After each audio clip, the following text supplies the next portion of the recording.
Hello, everyone, and welcome to my YouTube channel. Today, we're just going to talk about HR and the different facets of it, and especially when it comes to Zambia, because that is where I am currently practicing. So, if you are somebody who's interested in, getting into the HR space, but you don't know where to start from and you don't know, how to get into this space, this video is for you. If you're equally, in uni and you're about to graduate and you're thinking of taking, um, of being in the HR space, this video is equally for you, just for you to get to know what you might expect in the profession and how you can get there. So, in Zambia, for you to be able to practice, you need to be affiliated to ZWIM, that is the Zambia Institute of Human Resource Management. This institute is the one that governs, HR practitioners, and it is mandated by law that each and every person um, who is practicing human resource must affiliate with them. And so there are different categories. I first joined them when I was a student. So I have a diploma in human resource management, a degree in public administration, and I joined ZWIM when I was in fourth year at the University of Zambia. I joined them and I was under the student category. And so it's a bit more affordable because, of course, they understand that you are students and this fee changes per year. So it's very important to be able to keep up, um, you know, on their website, they do post all the information that you may need for you to be able to understand what you need and what information they may require from you for you to affiliate. And so I was a student affiliate, and I after I graduated, I was able to get into this space where I first started off as a reception and an employee relations administrator. So I'm just going to give you, just a little information about, the different facets of HR. So we have got employee relations.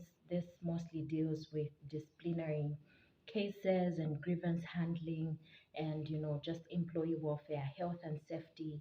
It falls into employee relations. We've got performance management. This deals in, how do we get employees to be able to be their best, for us to be able to teach them what they need to learn for them to do their best and to give their best when it comes to their performance. And so this involves a lot of things. It involves, performance reviews.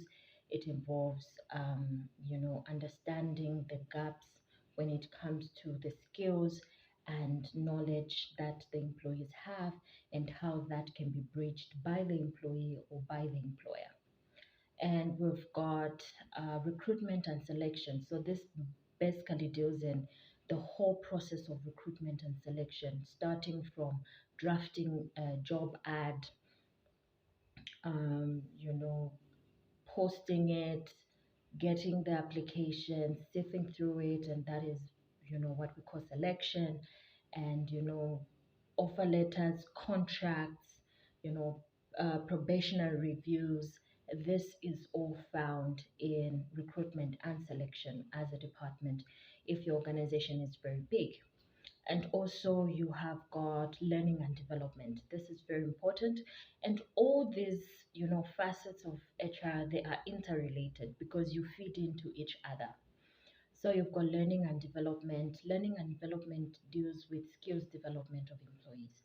So you get to have people coming into the organization and you are able to do a skills gap analysis, training employees and, skills that they need to know for them to perform their job better or for them to just have basic knowledge so that if you are promoting them, they're they're able to do their job very well. That could be even Excel skills, computer skills. You start teaching them how to use a computer, you know, basic Microsoft suite, you teach them that, so that if maybe, for example, you're promoting somebody, they should be able to write reports.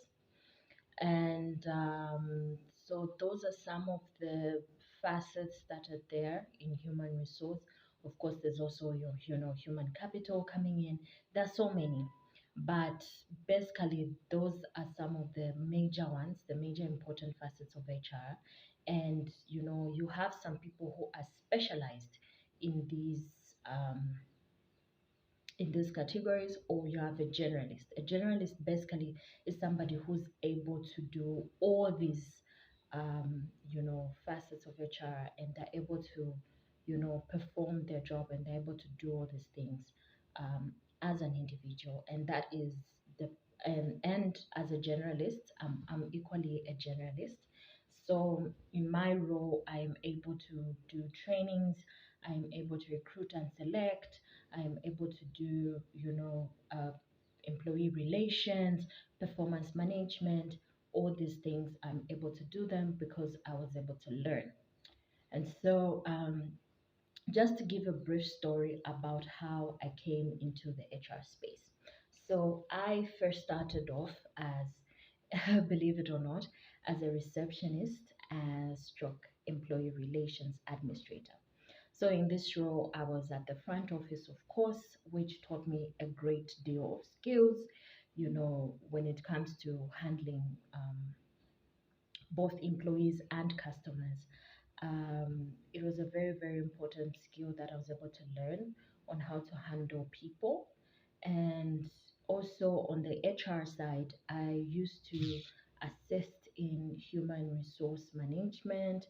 I used to assist in you know, timesheets, disciplinary, um, you know, disciplinary cases and grievance handling. And it was in this space that I got an interest in, training. And that is because in university, I was part of a group called Unza Response, where we used to, deal in sexual health and reproductive health rights. And so in this space, I was able to learn how to train people, how to talk to people, how to be able to, get our message across on how people should be able to, take care of themselves and their health. And so when I learned about learning and development, I said, why not? I want to be able to learn. And that is one thing that you need to be very proactive about, and that is your own growth. You are responsible for your own growth when you just enter an organization. Of course, they'll be able to tell you, okay, do this, do that. They'll, guide you through the ropes. But taking initiative to learn more than what your job description is giving you is something that is in your hands. And so you have to be proactive about it. And so I, grew some interest. I talked to my supervisor and I said, okay, I've noticed these gaps, with the employees, and I would love to, just try and train them a bit, just to be able to give them this information. And so my supervisor was like, sure, go ahead. And that's how I entered into the learning and development space. I started doing bite sized trainings, with a small group of employees. And before I knew it, the learning and development, department was asking me to assist them in doing trainings where I was situated. And so that's how I started training, a larger group of people. And, it went from five, training five people to training as many as 50, people a day. And it was just something I didn't, think I would be able to do. But that is because I was proactive in university. I exposed myself to opportunities of, disseminate, I, I I put myself out there and I was able to disseminate information to students. And so that gave me the courage to be able to train. And so this is something that I always, always emphasize, especially with, people in university, that, you need to be able to get into these spaces. There's so many opportunities that are there, especially for people, in uni, it's easier for you to get some of these volunteering jobs, because you're in uni and you've got a bit of more free time. It's a bit flexible, and so you're able to dedicate some of your time to just volunteering your time and learning as much as you can. Because there are some of my peers who started volunteering, and they ended up working part-time whilst they were still in school, and immediately they graduated, they had jobs. And so this is the importance of being proactive. Even whilst at uni, you don't have to wait until you are in, until you've graduated, and then that's when you're looking for a job. So being proactive in university, in your workspace, is very, very important. So let me just go back. I had diverted a bit. So that's how I entered into the learning and development space. And so I was able to move in that space, and it became the first time where somebody was in two different, departments within the HR space. I was in employee relations, and I was also in learning and development. It was a bit overwhelming, but it was at that stage where I learned so much, and this is where, a lot of people get discouraged, because some people will come in and tell you, oh, you're doing so much, you're not even getting paid for this and that. But you always need to have an end goal in mind. That is, what do you want to get out of this experience? And for me, it was experience that I wanted. I needed to learn, I needed to understand how organizations work, because I knew that I had a bigger picture. And so from there, I moved to another space where I was now purely in learning and development, and I wasn't doing any HR jobs. And from there, we all became now generalists, where we were able to do the full circle, of an employee in the organization, and that's starting from recruitment and selection until the employee exits. And so it became just a whole bowl of learning, and sharpening my skills and sharpening my knowledge. And so right now I can confidently say that I have been practicing HR for 3 years, and I am a generalist, and this is the space that I like, and I'm enjoying, because each and every day the HR space just there's so many things that are out there. There's so many things that you need to learn. And one of the most difficult things I can say is to manage an employee, is to manage people, because it is not easy. People will come to you with so many problems that you need to be able to solve. And sometimes people don't understand how your job is, because it's a thin line when you're in HR. You are there for the employees, and you're also, there for the employer. At the end of the day, you are still an employee, even if you are, an HR practitioner. And that's something that a lot of people don't understand. And, studies have also shown how, HR practitioners, they operate at a 98% from a burnout, perspective. And and so this is something that is very, very important when you're in the HR space. You need to understand that you might not be friends with everyone, because it is sometimes difficult for you to discipline people when you're too familiar, you know and sometimes people just, they just fear you. When they see HR, they think, oh, whatever I say, they're going to use it against me, and I might just find myself in a disciplinary hearing, for anything, or whatever I'll say. And so you need to understand that being in HR is sometimes a lonely road. You might need to keep to yourself, or the people that you associate with are probably people in your department or management, because you need to keep a fine line. Because the person, you might be laughing with somebody today, and tomorrow you're seated in a disciplinary hearing, and you need to be tough, or you need to be, to lay down the rules and follow the procedure, even if you want to be, maybe lenient, because this is your friend. And so these are some of the things that you have to expect when you're entering the HR field, that it is a lonely field, and there is no HR for HR. And I always say this because people, you are the one that people come to for solutions, and you have nowhere to go to for solutions.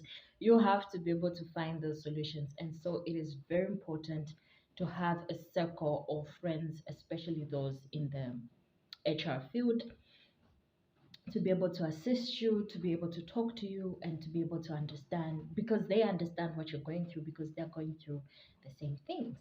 And so, but otherwise, the HR space is vast.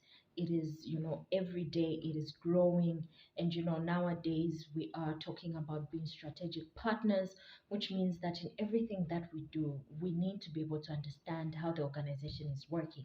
We need to be able to understand the numbers, and not just the numbers in your department, but numbers as a whole, because you need to be able to give feedback. You need to be able to give feedback to your managers, to the employees from an informed perspective.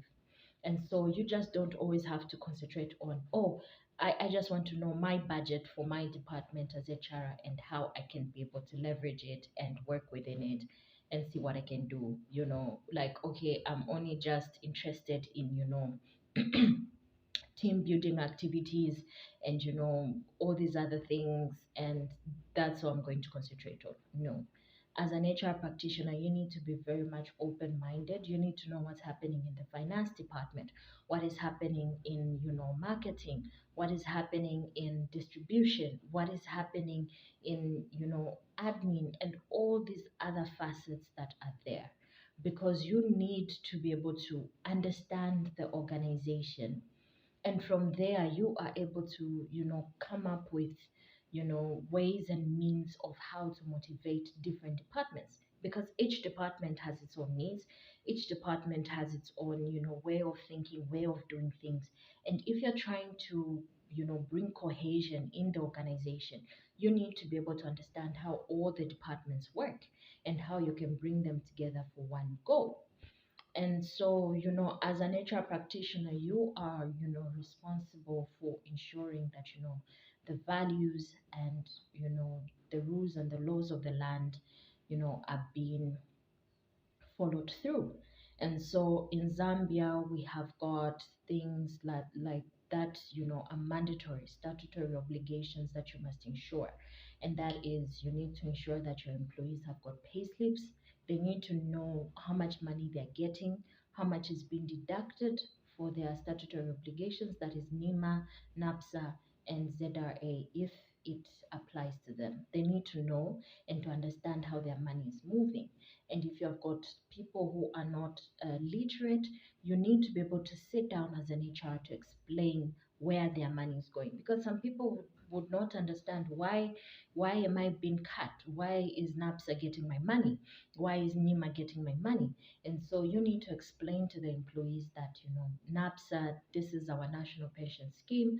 This is where you as an employer, you contribute 5%, and an employee contributes 5% of their income for them to take to this national pension scheme. And but that is a whole different topic for another day. And you've got NEMA, which is our national health scheme, where you contribute 1% of your income and your employer also contributes 1%. And so these are some of the things that are very important for employees to know as you are, moving in your HR space. There is just so much that, is involved in HR, and it is such a fun, profession. It is such a, an important profession also, because at times you might not really understand how or why an HR is important until you get somebody in and they're able to bring out, the best in your employees, or they're able to stand for the employees and also able to help you as an employer to be able to, maintain your employees and to be able to maintain this certain work environment, you know, that you want, that is filled with motivated employees, that is filled with employees who are able to give feedback and all these other things. So I think we are going to talk more about HR and other things in my next video. But I just want to know your thoughts. what has been your experience working as an HR in Zambia or in Africa, and how, has it been, how has been your journey, and how have you been able to manage to work in this space, so that we can be able to give, people who want to enter into this space, graduates or people who are making a career switch, for them to be able to, get into this space and understand what is needed in this space.